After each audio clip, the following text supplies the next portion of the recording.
Durante toda mi vida, escuché que el Vaticano era un lugar sagrado, un símbolo de fe y espiritualidad, el corazón palpitante de la Iglesia Católica. Pero solo cuando comencé a investigar los bastidores de este estado-ciudad, con menos de 1 km² de extensión, fue que comprendí cuán profundas son las sombras que se esconden bajo su superficie inmaculadamente blanca.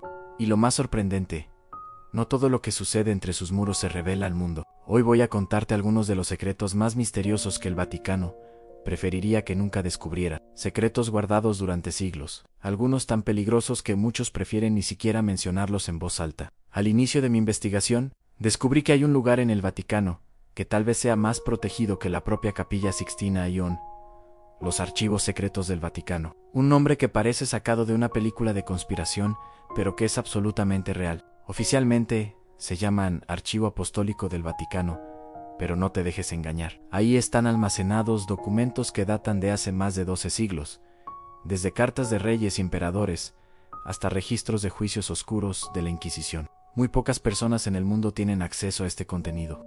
Yo lo intenté, por supuesto, pero el proceso es casi imposible para alguien externo. Se necesita una autorización directa del Papa menos, y aún con ella, solo se puede consultar material hasta el año 1939. En todo lo posterior permanece envuelto en un silencio absoluto. Ahora imagina, ¿qué podría ser tan sensible, tan peligroso, que hasta hoy se mantiene oculto del resto del mundo? En esta búsqueda me encontré con uno de los casos más inquietantes relacionados con el Vaticano en la desaparición de Emanuela Orlandi, una ciudadana vaticana que desapareció misteriosamente en 1983, con solo 15 años. El caso ganó repercusión mundial, y hasta el día de hoy nadie sabe exactamente qué le ocurrió. Pero hay algo aún más perturbador. Investigaciones independientes sugieren que Emanuela pudo haber sido víctima de una red ligada al crimen organizado que, supuestamente, incluía miembros del clero. Durante décadas, la Santa Sede guardó silencio, hasta que en 2019, tras una intensa presión de los medios y la familia, se abrieron 2 tumbas en el cementerio teutónico del Vaticano. Estaban vacías, ni cuerpos, ni rastros, solo más preguntas. Y cuanto más profundizaba, más comprendía que el Vaticano tiene un talento casi sobrenatural para esconder lo que no debe ser revelado. Otro capítulo sombrío gira en torno a uno de los símbolos más sagrados de la fe católica, en el exorcismo. El Vaticano tiene una división oficial dedicada a esta práctica. Sí, existe un manual de exorcismo aprobado por la Iglesia, y hay sacerdotes especialmente entrenados para enfrentar lo que ellos llaman posesión demoníaca.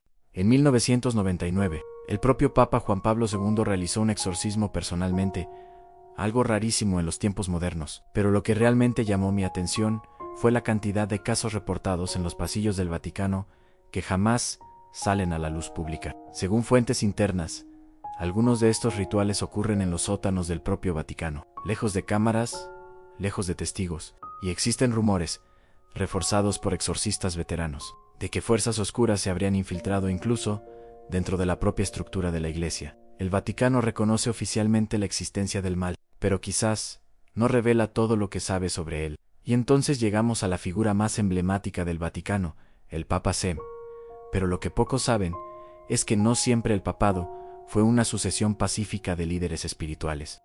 En mi investigación, encontré registros que hablan de papas que murieron en circunstancias extremadamente misteriosas, algunos incluso envenenados. Uno de los casos más enigmáticos involucra al Papa Juan Pablo Llané. Estuvo en el cargo solo 33 días, hasta que murió de forma repentina en 1978. Oficialmente, fue un ataque al corazón, pero hay quienes afirman que fue asesinado por querer promover reformas radicales en la estructura financiera del Vaticano y por pretender investigar irregularidades en su banco. Curiosamente, no se realizó autopsia, y la versión oficial fue aceptada sin cuestionamientos durante décadas, hasta que documentos y testimonios comenzaron a sugerir otra realidad detrás de la muerte del Papa de la Sonrisa. Ya que hablamos de eso, el sistema financiero del Vaticano es otro universo aparte, rodeado de cifras millonarias, bancos secretos y, por supuesto, escándalos.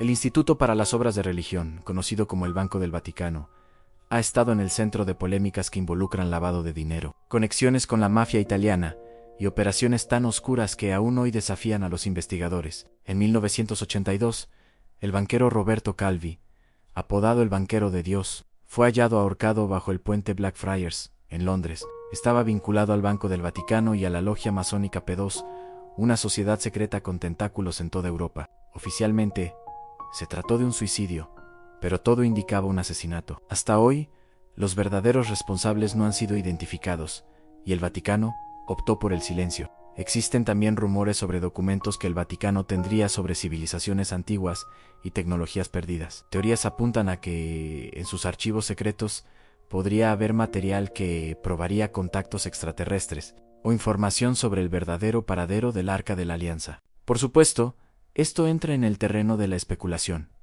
Pero lo curioso es que el Vaticano, en lugar de negar estas posibilidades con firmeza, simplemente no comenta. El silencio se ha convertido en su defensa. Y donde hay silencio, nace el misterio, y no podemos ignorar otro secreto guardado bajo llave, a la profecía de los papas, atribuida a San Malaquías. Según ella, cada papa sería descrito con una frase enigmática, y el actual, el Papa Francisco, sería el último antes de la destrucción de Roma. Esta profecía ha sido considerada apócrifa por muchos estudiosos, pero el Vaticano nunca se ha pronunciado oficialmente para desmentirla. Coincidencia, tal vez, pero es curioso cómo esta profecía se alinea con el fin de una era cada vez más turbulenta para la Iglesia. Para terminar, me encontré con un detalle simbólico, pero quizás más revelador de lo que parece, a la simbología oculta presente en muchas de las obras del Vaticano, desde estatuas con mensajes ambiguos hasta rituales que recuerdan ceremonias de iniciación. Hay un mundo esotérico escondido bajo la fachada espiritual. Algunos estudiosos afirman que el Vaticano conserva conocimientos ancestrales que se remontan a tiempos del Antiguo Egipto. La Biblioteca Vaticana, por ejemplo, guarda manuscritos que podrían reescribir partes enteras de la historia de la humanidad, pero que permanecen inaccesibles para el público general. Al final de esta investigación, entendí que el Vaticano sí es un centro espiritual, pero también es una máquina política, una fortaleza de secretos y silencios estratégicos. Y cuanto más tratamos de entender lo que sucede tras sus muros de mármol, más nos damos cuenta de que quizás nunca sabremos toda la verdad. Pero una cosa es segura, a los secretos del Vaticano no son solo historias del pasado, siguen vivos, respirando entre pasillos silenciosos, escondidos bajo túnicas y cruces, protegidos por aquellos que juraron guardar silencio. Si te impactó todo esto, imagina lo que aún no ha sido revelado. Y si quieres seguir explorando misterios ocultos, secretos oscuros e historias que desafían todo lo que crees saber, suscríbete al canal, activa la campanita y comparte este video con alguien que también busca ir más allá de lo evidente. El viaje detrás del velo de la fe apenas comienza.